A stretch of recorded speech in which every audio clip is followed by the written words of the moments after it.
Okay, here we go. This is Garrett.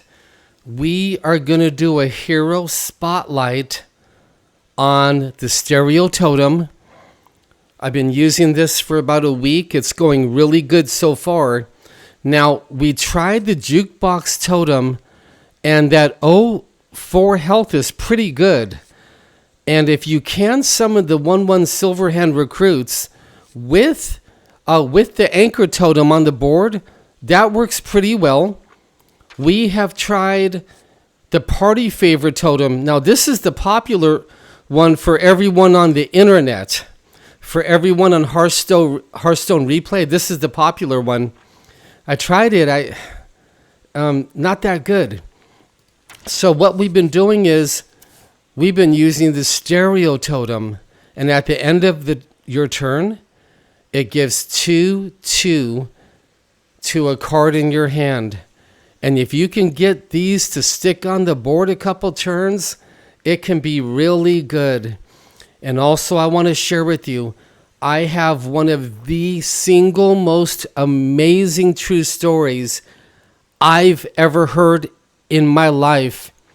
And I'm going to start sharing them with you in this video.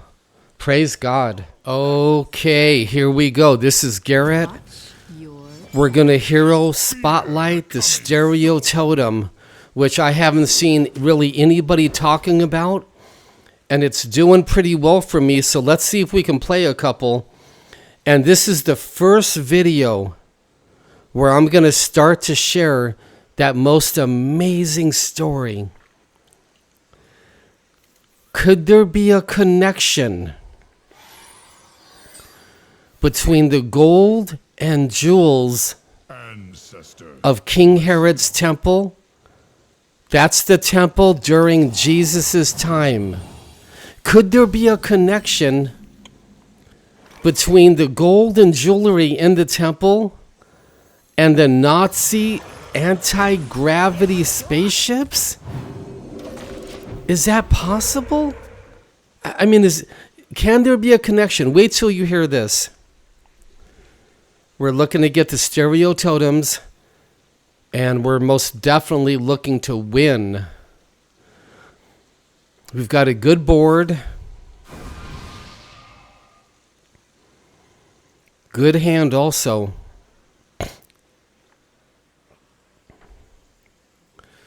Rome had occupied Jerusalem and all of the surrounding area. And the occupation was quite horrific, quite terrible, killing tens of thousands of babies and children and men and women, raping them, torturing them, murdering them. This ends now. This is going good. Let's see if he has removal. And in AD 70, Roman just destroyed Jerusalem and burned down the temple, King Herod's temple. Now, a little before that, the Jews, the Pharisees and Sadducees who were running the temple, heard that Rome was coming to destroy it, to take over the city completely, to destroy the Jewish nation. And they had we got a stereo totem. There we go. You want to play the stereo totem when you think it can stick on the board. We got a taunt. We're going to play the taunt to protect the stereo totem. So the Jews hear that Rome is coming to destroy the temple, to destroy the city, to take over the Jewish nation completely. They have a tough decision. What do we do with the treasures? What do we do with the temple treasures? The gold, the rubies, the emeralds, whatever else they might have had, the bronze, the silver, and everything else that they had. If they hid it all, Rome would know, and they would start torturing everybody to find out where it's located. We want to keep the stereo totem on the board as long as we can. We already got a 2/2 out of it. And now we got another 2/2. And this is why I switched to the stereo totem. Because if you can keep it on the board a couple rounds, it's incredible value. So what the Pharisees did is they realized they're going to give half of the treasures to Rome and they're going to hide half.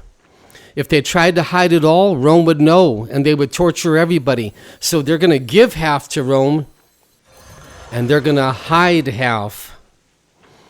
And the half that they hid far below the temple.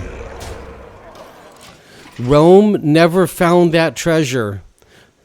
Half of the treasure underneath the temple, they never found it. And there is a direct connection between half of this treasury under the temple and Nazi Germany 2,000 years later. It's unbelievable. I will continue this true story for the next 2, 3, or 4 videos. Stay tuned because it's incredible. They have no removal. Praise God. Ancestors, there we go. bless you. Thank you.